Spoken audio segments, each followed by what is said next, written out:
It passed the state Senate and House by huge margins. On Tuesday, voter after voter after voter, 70% did the same. But now a lawsuit has been filed to stop State Question 755 from ever taking effect. Anytime any minority is told they do not have the same rights as the majority, I feel compelled to speak up. Munir filed the lawsuit in question. His supporters at this crowded press conference say the state question banning Sharia law merely promotes pointless bigotry against Muslims. It is time to put aside this foolish Islamophobia and celebrate once again being the American melting pot.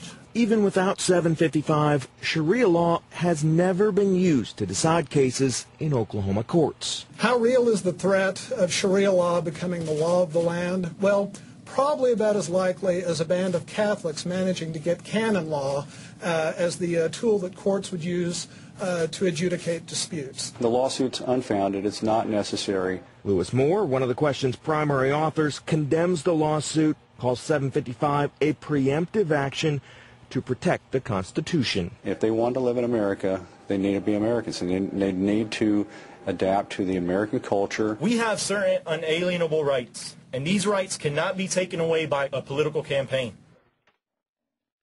Well, that is station KFOR in Oklahoma, because the citizens of Oklahoma did have a chance to vote on the subject of Sharia law. Oh, there is so much more to this story. And somebody who knows it all is Brigitte Gabriel, and she joins us now. Brigitte is an author, a speaker, an expert on global terrorism.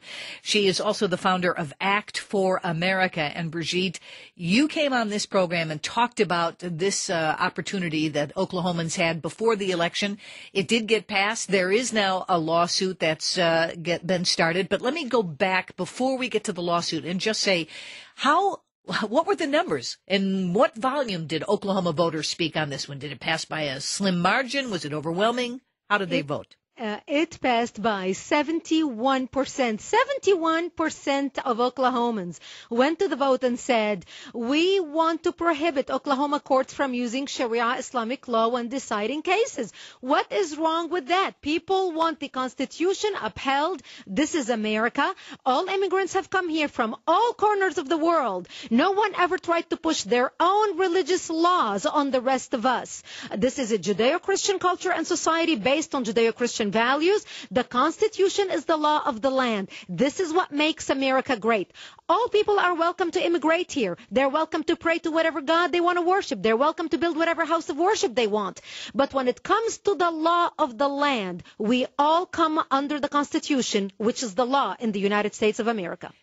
You know, Brigitte, the fact that there's even a negative response to this tells me how appropriate it was that this got passed. And I want to make sure our friends understand what you just said. There were two components to this. Number one, when judges adjudicate in the state of Oklahoma, it prohibits them from leaning or considering international law. We call it American jurisprudence. You wouldn't be using some other nation's law books. You'd be using laws that we, the people, have drafted by way of the legislature. It becomes statutory law. And the second is, not only international law, but you cannot use Sharia law when deciding a case. Again, for the exact same reasons. We have American jurisprudence here. So I am stunned. Are you that there's been any pushback at all on this? Well, I find it absurd for CARE Oklahoma to say that they're filing the lawsuit because this law is discriminatory. This law protects Muslims and non-Muslims alike. But let's all remember that CARE is the organization whose current communication director, Ibrahim Hooper, told the Minneapolis Star-Tribune in 1993 that he hoped America's government would be Islamic sometime in the future. This is also the same organization whose co-founder, Omar Ahmed, told two California newspapers in 1998 that he wanted the Quran to be the highest authority in America. CARE Oklahoma saying they're suing because it's discriminatory is absurd. State Question 755 protects non-Muslims and Muslims alike from the tyranny and discrimination of Sharia law. CARE is suing because, as Ahmed and Hooper have said, they want Sharia law in America, and State Question 755 is a firewall against Sharia law. They are now showing their true colors and why it was so important to pass that state legislation. Mm-hmm. 1-877-LIVE-675. If you have an opinion on this, we'd love to hear it. 1-877-548-3675. So there were all kinds of referenda all across the nation on Election Day. And this was one that the citizens of Oklahoma dealt with. And we've laid it out before. Very simplistic. No international law when you adjudicate. No Sharia law when you adjudicate. And along comes the Council on American Islamic Relations, and they'd file a lawsuit. And Brigitte, you're saying that they're saying that, in fact, this law was discriminatory in nature. Who would they be discriminating against? They will be discriminating against Muslims, beating their wives, raping their wives, killing their daughter in the name of honor killing, and not giving their daughters their rightful share of inheritance. Notice how they said in the lawsuit that they filed that they want to be able to, in their will, divide their property according to Islamic law the way they want. And here's why they say this. Because under Islamic law, a woman's value is half of that of a man. When we look at England, where right now they have 85 Sharia courts in Britain alone operating parallel to British courts. There was a case a couple years ago where a father died. His daughters inherited half of the portion of the brothers simply because they were females. So this is the type of what Muslim immigrants right now are bringing with them to the United States because it is within their Islamic religious practice. Well, you know what? Women in America for a very long time fought very hard so women can have a right no matter where you come from as a woman, what nationality, what country you immigrate from. When you are living in America as an American citizen, you are treated equal in the eyes of the law as any man, and you have the rights to inheritance, you have the rights to vote, you have the right to do whatever you want to do with your life, get an education. We have choices in this country, and we want to ensure that women's rights are protected, even though they are Muslims, and some of them are brought here as child brides who do not speak English. We want to make sure their rights are protected in this country. Brigitte, you make an excellent point. In fact, I would think that you'd get a lot of women's groups in this country that would have been strong supporters of this as well. I watched a videotape the other day of a cleric saying that it was perfectly permissible to beat your wife as long as you didn't leave any marks or do any damage, and talked about where in the body she could be hit, etc. We think of the stories of honor killings in this country as well.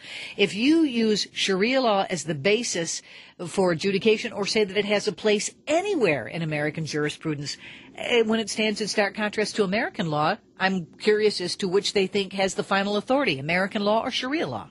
Exactly. And this is why we are very concerned about Sharia law being instituted here in the United States. And when we aired our radio commercials in Oklahoma, and we were very, very active in launching a media blitz in Oklahoma to educate Oklahomans about what Sharia law is all about. And we used an example in our commercial of a woman in New Jersey who went to the judge asking for a restraining order against her husband, who were repeatedly torturing her and raping her up to 4 times a day. The judge told her that when he spoke to her Muslim husband, that because her husband is a Muslim, according to his religious practices, her husband was not committing a crime.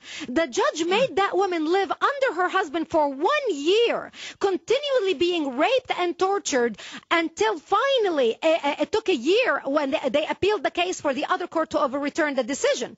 But to think that in America today, in New Jersey, this is not Libya and this is not Saudi Arabia, that an American judge in an American courtroom in New Jersey in the 21st century will tell a woman living in the United States that you can be beaten, you can be tortured, and you can be repeatedly raped because you're a Muslim married to a Muslim man, and that's within his rights. That's unacceptable in America.